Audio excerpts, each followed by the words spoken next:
Assalamualaikum Sobat Football United.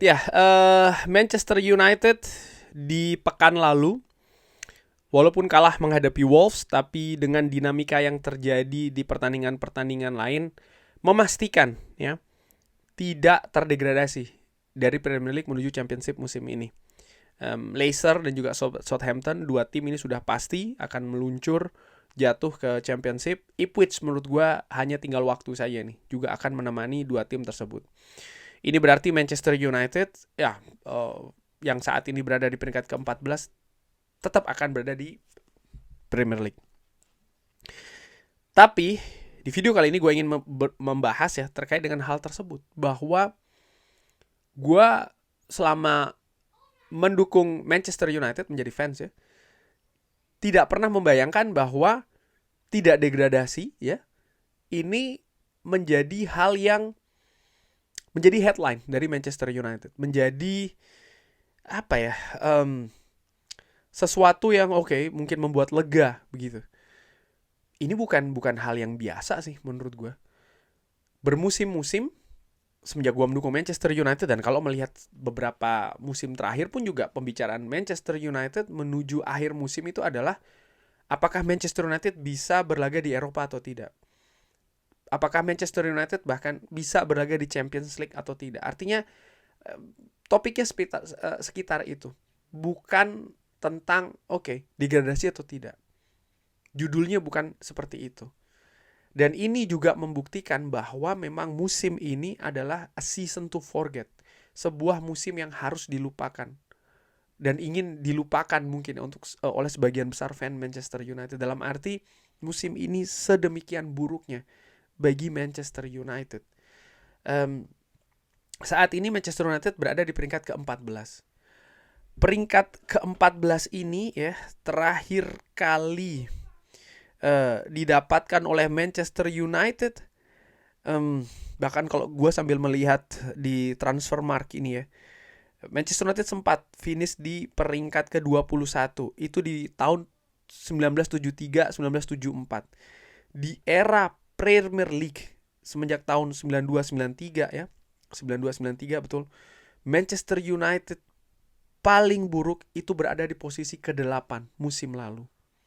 Di mana Manchester United mengakhiri musim dengan poin 60. Dan poin 60 ini kalau dilihat dari era Premier League merupakan poin yang paling rendah yang didapatkan oleh Manchester United. Tapi saat ini Manchester United yang berada di peringkat ke-14 ini mengumpulkan poin 38. Dan kalau melihat sisa 5 pertandingan lagi, katakanlah Manchester United bisa mensapu bersih semua partai tersebut dan memenangkannya, walaupun ini juga tidak mungkin sih menurut gue ya. Mereka akan mengumpulkan poin 53. Poin 53 ini juga lebih rendah daripada 60. Jadi musim ini jelas Manchester United di Premier League adalah musim yang terburuk. Itu saja tidak. Ternyata ada lagi satu faktor. Ada 2 sebenarnya. Dari angka kekalahan, Manchester United sejauh ini sudah menelan 15 kali kekalahan. Gua berbicara terkait dengan Manchester United di era Premier League. Tidak pernah Manchester United menelan 15 kali kekalahan dalam satu musim. Bahkan musim lalu ketika finish di peringkat ke-8, Manchester United itu 14 kali kalah. Jadi musim ini belum selesai sudah 15 kali kalah. Ini sudah yang terburuk. Apa itu saja? Tidak, belum. Masih ada satu faktor lagi. Mencetak gol dari Manchester United. Sejauh ini Manchester United baru menciptakan 38 gol. Masih tersisa 5 pertandingan lagi ya. Bisa saja Manchester United akan mencetak banyak gol, tapi angka 38 gol yang diciptakan oleh Manchester United ini merupakan angka yang terburuk. Sebelumnya musim lalu Manchester United itu mencetak 57 gol. Sama seperti di musim 2021-2022 ketika Manchester United juga mencetak 57 gol. Dan tanpa gol yang diciptakan oleh Manchester United ya, artinya kemampuan gol ini tidak bagus, maka sulit untuk menghasilkan hasil pertandingan yang maksimal, poin yang maksimal. Ini sulit karena poin maksimal didapatkan dari kemenangan. Kemenangan diciptakan dari gol. Tanpa gol, ya, jadi apa yang terjadi saat ini ya, ini ada hal yang garis lurus linear yang ditarik. Misalnya kenapa poin tidak maksimal, kenapa peringkat tidak tinggi karena poin yang tidak maksimal. Kenapa poin maksimal karena gol yang diciptakan juga sangat minim. Tapi apapun itu, musim ini adalah musim yang sangat buruk bagi Manchester United. Tidak terbayangkan bahwa Manchester United akan membuat judul bahwa musim ini tidak terdegradasi. Ini hal yang sebenarnya menyedihkan sekaligus juga memalukan. Kalau melihat ya perkembangan Premier League saat ini, ada tim-tim yang masih terbiasa berada di papan atas. Liverpool, Arsenal, mereka secara konsisten berada terus di papan atas. Manchester City mungkin agak sedikit drop. Newcastle United, unik. Newcastle United dalam 2 musim sebelumnya posisinya selalu berhimpitan dengan Manchester United. 2 musim lalu Manchester United finish di peringkat ketiga, Newcastle finish di peringkat keempat.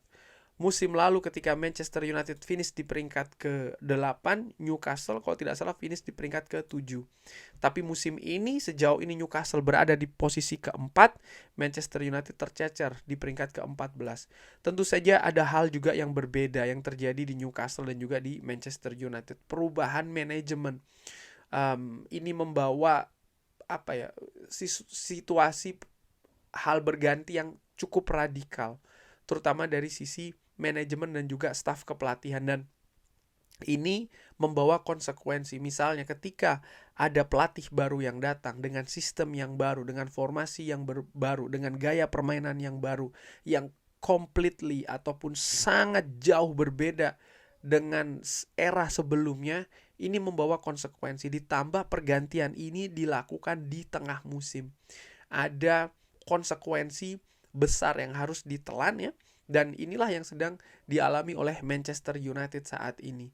Memang gue sudah pernah katakan, semenjak Manchester United mengganti Erik ten Hag ke Ruben Amorim, bukan hanya terkait dengan pergantian sosok saja ya, ataupun nama saja, tapi ada hal-hal besar di balik itu semua. Sistem permainan, filosofi, formasi, gaya permainan, dan lain-lain. Ada adaptasi setidaknya 2 arah yang harus dilakukan. Ruben Amorim dan juga staf kepelatihannya dengan Liga Premier Inggris, dengan Manchester United, dengan banyak pihak termasuk juga pemain ya, pun juga sebaliknya. Klub ini harus beradaptasi dengan gaya Ruben Amorim. Para pemain pun juga harus beradaptasi dengan gaya Ruben Amorim. Bukan hanya terkait dengan situasi formasi, itu hanya sebagian kecil, tapi juga gaya kepemimpinan, gaya latihan, komunikasi, pendekatan, dan lain-lain. Ini harus dilakukan di tengah musim, bukan situasi yang ideal. Ada memang beberapa klub ketika mereka melakukan pergantian di tengah musim, mengganti pelatih ya, lalu memberikan perubahan secara instan, secara langsung.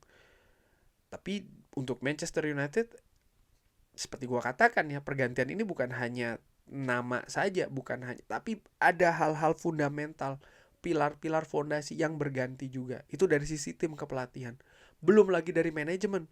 Masuknya Ineos, ternyata perubahan yang dilakukan sebelum musim ini bergulir tidak berhenti di situ. Ketika musim ini berjalan, mereka terus melakukan inovasi-inovasi, mereka terus melakukan kebijakan-kebijakan, pengurangan staf, pemotongan ini, pemotongan itu, pergantian ini, cara kerja yang berbeda, pengambilan keputusan juga yang tidak sama. Mereka juga memiliki filosofi, memiliki rencana, baik itu jangka pendek, jangka menengah, jangka panjang, yang juga mereka langsung implementasikan di musim ini.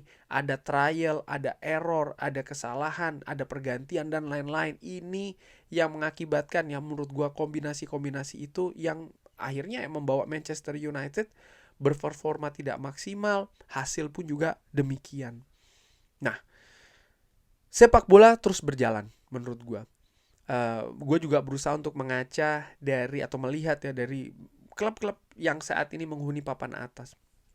Misalnya ada Nottingham Forest ya. Nottingham Forest saat ini berada di peringkat ke-3, ada di perburuan Liga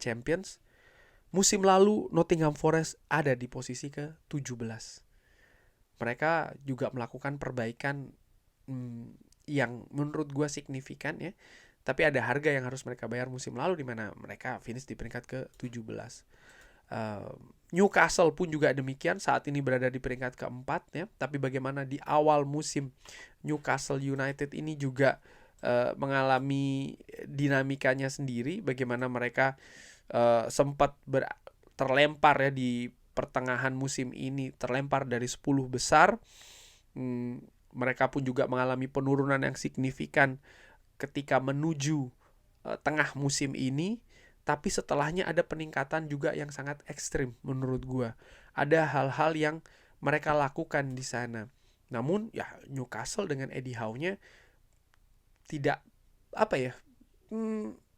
sudah berada di klub semenjak paling tidak 2 musim yang lalu, dengan hasil-hasil yang mereka dapatkan di sana. Jadi perbaikan menurut gue mungkin lebih enak ya, karena manajemen menunjukkan supportnya kepada Eddie Howe. Eddie Howe bukan sosok yang baru di Newcastle. Lalu kalau gue melihat juga misalnya Aston Villa di musim 2020-2021 saja itu berada di papan tengah. Di musim 2021-2022 Aston Villa juga masih berada di papan tengah. Lalu ada juga perbaikan-perbaikan, perubahan-perubahan yang mereka lakukan. Semusim setelahnya mereka berada di zona Eropa. Lalu saat ini ya 2 musim kemudian, artinya bahkan musim lalu mereka sudah bisa lolos ke Liga Champions, dan musim ini mereka juga memiliki peluang untuk bisa lolos ke Liga Champions. Maksud gue begini, semua klub berproses. Manchester United pun juga demikian. Ada Aston Villa misalnya ya, yang proses tersebut tidak hanya atau tidak cukup dilakukan satu musim. Ada beberapa waktu, periode yang mereka harus ambil sampai dengan posisi saat ini. Newcastle United dengan naik turunnya. Tapi di sisi lain ada juga klub seperti Nottingham Forest yang secara fantastis dalam waktu singkat ada progres yang luar biasa. Bagaimana dengan Manchester United? Musim ini a season to forget, musim yang ingin dilupakan oleh para fans. Tapi di sisi lain, terpuruknya Manchester United musim ini bagi fans yang mungkin tidak sabaran ya, fans yang ingin hasil yang instan, musim depan ini akan sangat disorot. Musim depan diharapkan Manchester United jauh lebih baik. Sekarang, apa yang dimaksud dengan jauh lebih baik? Di situ yang harus didefinisikan. Gua secara ringan amatiran, kalau melihat perjalanan klub ini dari 2 musim ya, musim lalu berada di peringkat ke-8, musim ini jatuh di peringkat berapa? 13, 14. Artinya ada 2 musim Manchester United ini mengalami penurunan yang sangat signifikan. Ini tidak main-main, 2 musim. Total berarti ada pertandingan liga itu berarti ada 76 pertandingan.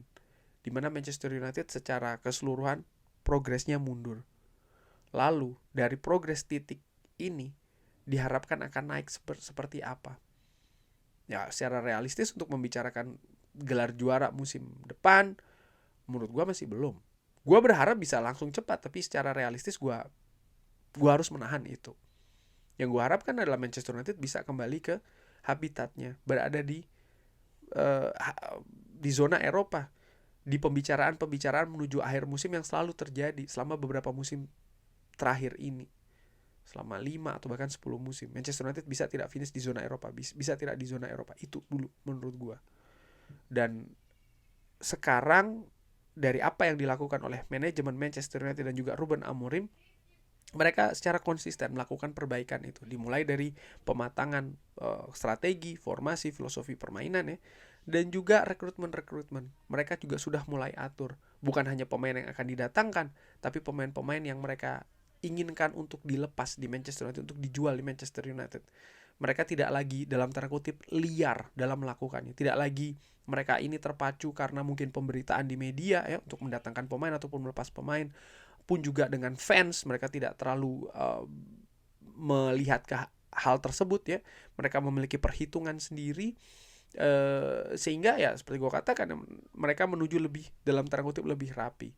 Namun demikian, gue sebagai fans yang melihat progres seperti apa yang mereka bisa berikan musim depan, karena musim ini merupakan musim yang sangat buruk, musim yang sangat menyedihkan sekaligus memalukan bagi fans Manchester United. Dan fans Manchester United, fans itu merupakan stakeholder besar dari klub ini.